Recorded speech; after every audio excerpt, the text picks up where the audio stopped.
نحمده ونصلي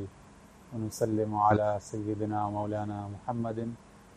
رسوله النبي الأمين المكين الحنين الكريم الرؤوف الرحيم.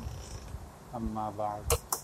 فأعوذ بالله من الشيطان الرجيم. بسم اللہ الرحمن الرحیم.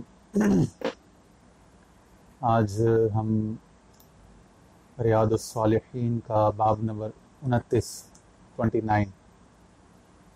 باب کا عنوان ہے باب فی قضاء حوائج المسلمین، یعنی باب اس بارے میں کہ مسلمانوں کی حاجت روائی، ان کی حاجات ضروریات پوری کرنے کی کیا کیا فضائل اللہ اور اس کے رسول نے قرآن و سنت میں بتلائے ہیں. تو یہ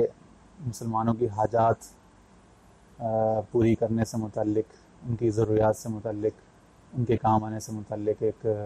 باب ہے. اس میں ایک آیت انہوں نے کوٹ کی امام نووی نے، جو اس کتاب کی ترتیب کے حساب سے اس میں آیت نمبر 101 ہے، اور قرآن مجید میں یہ سورہ حج کی پارہ نمبر 17 کی آیت نمبر 77 آیت ہے. قال اللہ تبارک و تعالی وَافْعَلُوا الْخَيْرَ لَعَلَّكُمْ تُفْلِحُونَ، یعنی تم نیک کام کیا کرو، خیر کو، نیکی کو پھیلاؤ، یعنی دوسروں تک خیر پہنچاؤ، اور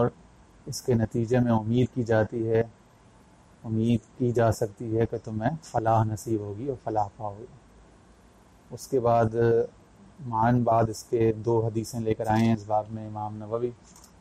حدیث نمبر 246 ہے اور 247. باب نمبر میں نے آپ کو بتا دیا تھا 29 سے 29. حدیث نمبر 246 متفق علیہ حدیث ہے. وعن ابن عمر رضی اللہ عنہما قال ان رسول اللہ صلی اللہ علیہ وسلم قال المسلم اخو المسلم لا يظلمه ولا يسلمه من كان في حاجة أخيه كان الله في حاجته ومن فرج عن مسلم كربة فرج الله عنه بها كربة من كرب يوم القيامة ومن ستر مسلما ستره الله يوم القيامة او كما قال علیہ الصلوۃ والسلام. حضرت عبداللہ بن عمر رضی اللہ تعالیٰ عنہ عظیم فقیہ مجتہد مفتی صحابی ابن صحابی فرماتے ہیں کہ حضور صلی اللہ علیہ وسلم نے ارشاد فرمایا المسلم اخو المسلم، کہ مسلمان کا بھائی ہے. لا یظلمہ ولا یسلمہ،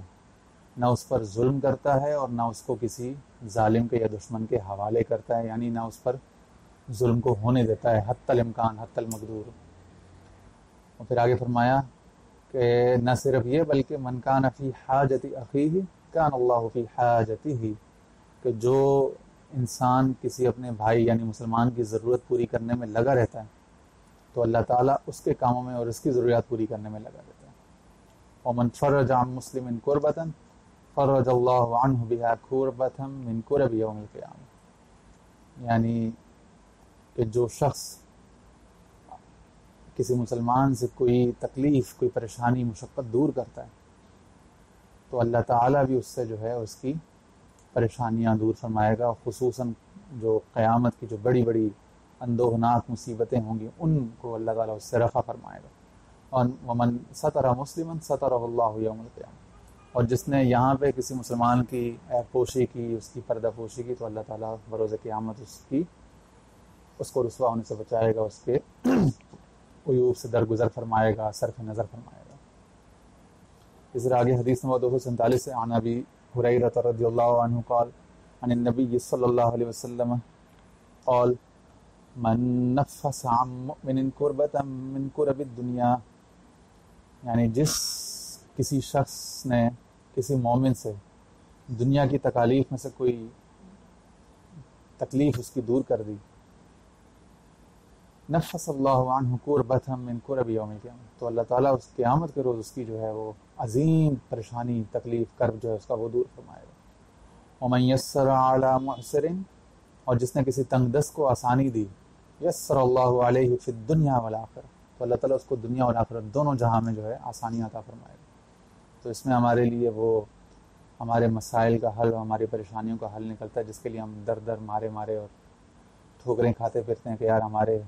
مسئلے نہیں حل ہوتے، ہماری تنگی نہیں دور ہوتی، ہمارے غم نہیں دور ہوتے، تو اللہ تعالیٰ کے حبیب صلی اللہ علیہ وسلم نے بہت آسان نسخہ بتا دیا کہ آپ یہاں پہ کسی تنگ دست کو آسانی دیں تو اللہ تعالیٰ آپ کی دنیا اور آخرت دونوں جہاں میں آپ کو آسانی عطا فرمائے۔ ومن ستر مسلما سترہ اللہ فی الدنیا والآخرہ، اور جس نے کسی مسلمان کی عیب پوشی کی، اس کے عیب کو چھپایا، تو اللہ تعالیٰ اس کے دنیا اور آخرت دونوں جہاں میں اس کی لاج رکھے گا، اس کے عیوب کو چھپائے گا۔ واللہ فی عون العبد ما کان العبد فی عون اخیہ، اور اللہ تعالیٰ اس وقت تک اپنے بندے کی مدد کرتا رہتا ہے، ما کان العبد فی عون اخیہ، جب تک بندہ یا انسان جو ہے، پچھلی حدیث میں مومن تھا اور یہاں پہ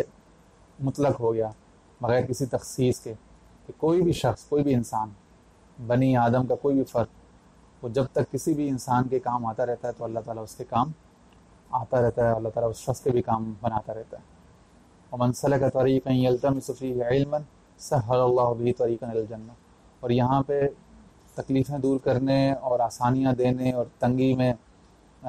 درگزر کرنے اور تخفیف کرنے اور عیب چھپانے اور اس مسلمان بھائی یا کسی بھی انسان کی مدد کے وقت معاً بعد فوراً علم کے رستوں پہ چلنے کا ذکر لا کر یہ بتانا مقصود ہے کہ سب سے بڑی کسی کی مدد اور سب سے بڑا کسی کی تکلیف دور کرنا، پریشانی دور کرنا یہ ہے کہ انسان خود بھی علم کے طریق پر رستے پر چلے اور دوسروں کو بھی اس طریق پر چلنے کی ترغیب دلائے۔ ومن سلک طریقا یلتمس فیہ علما، جو کوئی آدمی کسی ایسے رستے پہ چلتا ہے، یعنی علم کے رستے پر چلتا ہے، سہل اللہ بہ طریقا الی الجنہ، اللہ تعالیٰ اس پر جنت کا رستہ آسان کر دیتا ہے۔ وما اجتمع قوم فی بیت من بیوت اللہ تعالی یتلون کتاب اللہ ویتدارسونہ بینہم، اور جب کبھی لوگ کسی جگہ جمع ہوتے ہیں آپس میں تلاوت قرآن، ایک جگہ جمع ہو کر حلقہ تلاوت، حلقہ ذکر بنا کر ذکر کرنے، تلاوت کرنے، درس و تدریس کرنے، تعلیم و تعلم کرنے،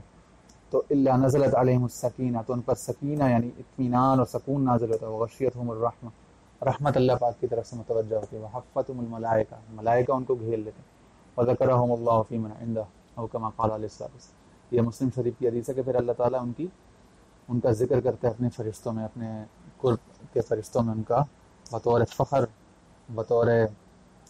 جو ہے وہ افتخار جو ہے اللہ تعالیٰ ان کا ذکر کرتا ہے۔ تو یہاں مشکلیں آسان کرنے، تکلیفیں دور کرنے، عیب پوشی کرنے کے بعد فوراً علم کے راستے پہ چلنے اور آپس میں درس و تدریس کرنے اور کتاب اللہ کا علم، قرآن و سنت کا علم کسی کو سکھانے کا لانے کے بعد اس سے نتیجہ یہی نکلتا ہے کہ بھائی سب سے بڑی تکلیف دور کرنا، سب سے بڑا کسی کے ساتھ احسان کرنا، اس کا عیب چھپانا، اس کے اندر خوبیاں لے کر آنا، اس کی مدد کرنا، اس سے بڑھ کر کوئی ان معاملات کی کوئی انتہا نہیں ہو سکتی کہ کسی کو علم کی طرف لے آیا جائے اور اس کو قرآن و سنت کے علم سے اور علم دین سے جو ہے نزدیک کر دیا جائے، تو یہ سب سے بڑا